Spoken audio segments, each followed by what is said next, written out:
नमस्कार, आप देख रहे हैं न्यूज 18 का डिजिटल प्लेटफॉर्म और मैं हूं आपके साथ सृष्टि शेखर। केंद्र सरकार के कर्मचारियों और पेंशन भोगियों के लिए 8वें वेतन आयोग को लेकर इंतजार लगातार बढ़ता जा रहा है और इसी बीच अब एक बड़ी और अहम बैठक होने वाली है जिस पर लाखों कर्मचारियों की निगाहें टिकी हुई है। दरअसल नेशनल काउंसिलिंग यानी कि जेसीएम की ड्राफ्टिंग कमेटी ने 13 अप्रैल 2026 को एक बहुत इंपॉर्टेंट बैठक रखी है।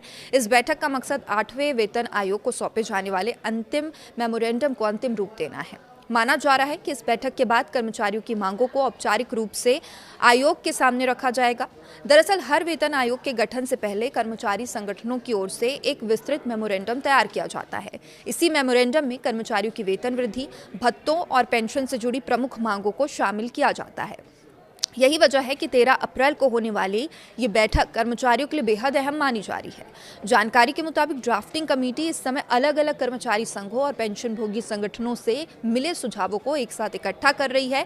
इन सभी सुझावों के आधार पर एक साझा मेमोरेंडम तैयार किया जा रहा है ताकि कर्मचारियों की जो प्रमुख मांग है उनको संगठित तरीके से 8वें वेतन आयोग के सामने रखा जा सके। तो बताया जा रहा है कि इस प्रक्रिया की शुरुआत पहले ही हो चुकी है। इससे पहले मार्च 2026 को भी एक अहम बैठक आयोजित की गई थी जिसमें विभिन्न कर्मचारी संगठनों के प्रतिनिधियों ने अपने अपने सुझाव और मांगे रखी थी। उस बैठक में इन मांगों पर विस्तार से चर्चा हुई और अब 13 अप्रैल को होने वाली बैठक में इन्हीं बिंदुओं को अंतिम रूप देने की तैयारी की जा रही है। दरअसल कर्मचारियों की उम्मीद है कि इस बार वेतन आयोग उनकी लंबे समय से चलती आ रही मांगों को गंभीरता से सुनेगा। खासकर महंगाई की मौजूदा दौर में वेतन और पेंशन की पर्याप्त बढ़ोतरी की मांग लगातार उठ रही है। यही कारण है कि कर्मचारियों की निगाहें अब ड्राफ्टिंग कमेटी की इस बैठक पर टिक गई हैं। इस बार केंद्र सरकार की ओर से भी इस विषय में स्थिति काफी हद तक स्पष्ट की जा चुकी है। सरकार ने संसद में भी ये साफ कर दिया था कि 8वें केंद्रीय वेतन आयोग के गठन की अधिसूचना जारी की जा चुकी है। सरकार ने 3 नवंबर 2025 के प्रस्ताव के मुताबिक आयोग को अपनी विस्तृत सिफारिशें तैयार करने के लिए करीब 18 महीने का समय भी दिया था। तो देखिए, इसका मतलब ये साफ था कि आयोग आने वाले महीनों में विभिन्न पहलुओं पर अध्ययन करेगा, कर्मचारियों और सरकार दोनों पक्षों से सुझाव लेगा और उसके बाद अपनी सिफारिशें तैयार करेगा। अब माना जा रहा है कि यदि सब कुछ तय समय सीमा के अनुसार ही चलता है तो 8वें वेतन आयोग की सिफारिशें 2027 की शुरुआत तक लागू हो सकती हैं। हालांकि अब इस पूरी प्रक्रिया के बीच सबसे ज्यादा चर्चा जिस मुद्दे को लेकर हो रही है वो है फिटमेंट फैक्टर।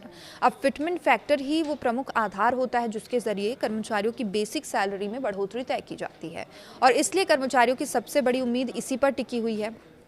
मौजूदा समय की बात करें तो कर्मचारी संगठनों की मांग है कि फिटमेंट फैक्टर को बढ़ाकर कम से कम 3.25 या उससे अधिक किया जाए।